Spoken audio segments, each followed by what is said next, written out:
trouble for the Labour Party in the Mail on Sunday. Yeah.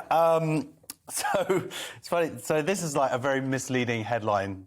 Strange that in the Mail on Sunday. The headline: It's a great paper, and I'm holding out for a column. Okay, you'll get it, mate. You'll get it. I believe in you. Two pro-Corbyn... Sorry, I can never say the word Corbyn! Corbyn! Labour staffers. You don't like it? Strangely, no. Claim Like they were a bucket. gagged. Can we provide you with a bucket to spit in every time you say his name?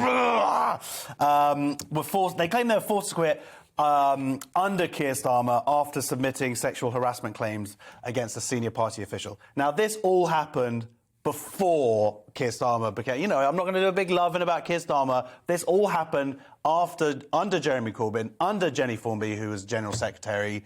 And essentially, it's such a sort of misleading thing to try and bring him into it. They quit. They basically were going to get fired. Essentially, but they quit in the first months of his leadership as he got rid of all of the trots who had sort of invaded Labour. Laura Murray is the daughter of Andy Murray, who is like this multi-millionaire aristocrat, member of the Communist Party for 40 years before joining Labour because of Corbyn. And I mean, some people may have heard of Laura Murray before because she was actually made head of complaint in the whole of the middle of the anti-Semitism crisis in Labour. She was made head of the complaints process whilst absolutely defending Corbyn from everything like this and putting out tweets herself, so much so that she got sued by Rachel Riley, and Rachel Riley won £10,000 from her for libel because Laura Murray called her dangerous, and Rachel Riley was defending... was basically fighting anti-Semites. So for Laura Murray to go and attack Rachel Riley, who's this great human being who's been fighting these anti-Semites. And very good at maths. And very good at maths. My favourite thing about her is the maths, not her looks.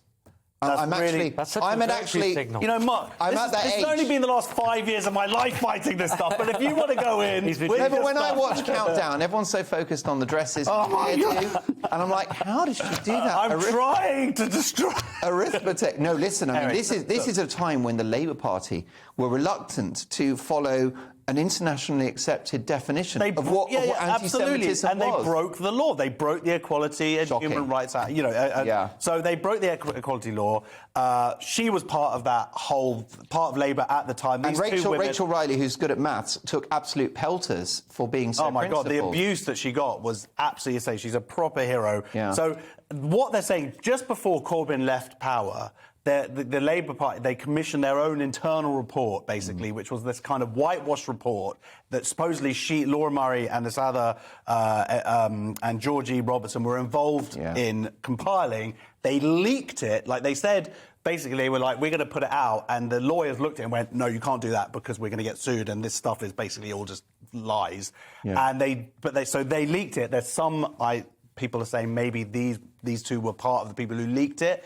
Like, that's not confirmed, but it came out, and now Labour might go bankrupt. Exactly what the lawyers said, don't do it, because they didn't redact any names, so all these names are, like, out there. The whole thing's right. So when they say here, this thing that they were gagged, part of that policy was, like, if you sign this document, if you are found guilty to have leaked this document, you personally are held liable for any of this people, like the Labour being sued. So, of course, they're not going to sign that because they would, even though Laura Murray's family probably got the money to be able to pay that, they don't want to be liable for it. So that is also part of the reason why they didn't sell.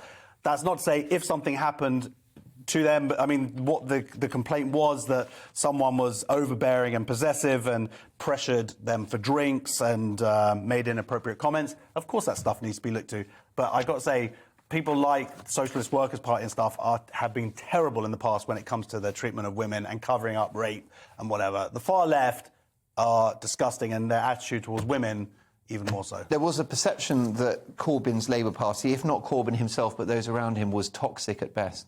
Absolutely, and this is the stuff that was going on there, and supposedly for the kind people, why is this happening under Corbyn's leadership? Did Labour get its house in order in relation to anti-Semitism? Have those ghosts been, dispelled or not? The genie's out of the bottle. I think Keir Starmer's done a lot. It's been he actually cares. He actually seems to care. I think absolutely, and I think he wants to get into power to make this country better, and I think he can. Well, let's not get carried away. Whatever. That's what I think. He's got good hair.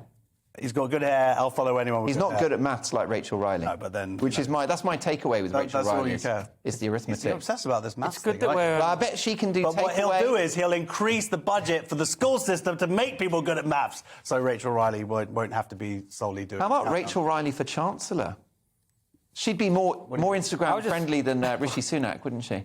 Just think of the photo ops. I'm sensing a Daily Mail column for I think so. I'm just picturing a picture of Rachel Riley filling a red Kia outside of Sainsbury's. Oh, my God. I'm just glad we've covered some Labour sleaze, because normally it's the Tories, but it's good to see Labour levelling up. Well, it's Labour... The point is, it's old Labour sleaze. This is Labour sleaze under Corbyn, under Jenny Formby, and it's ridiculous for them to try and tie it to Keir Starmer.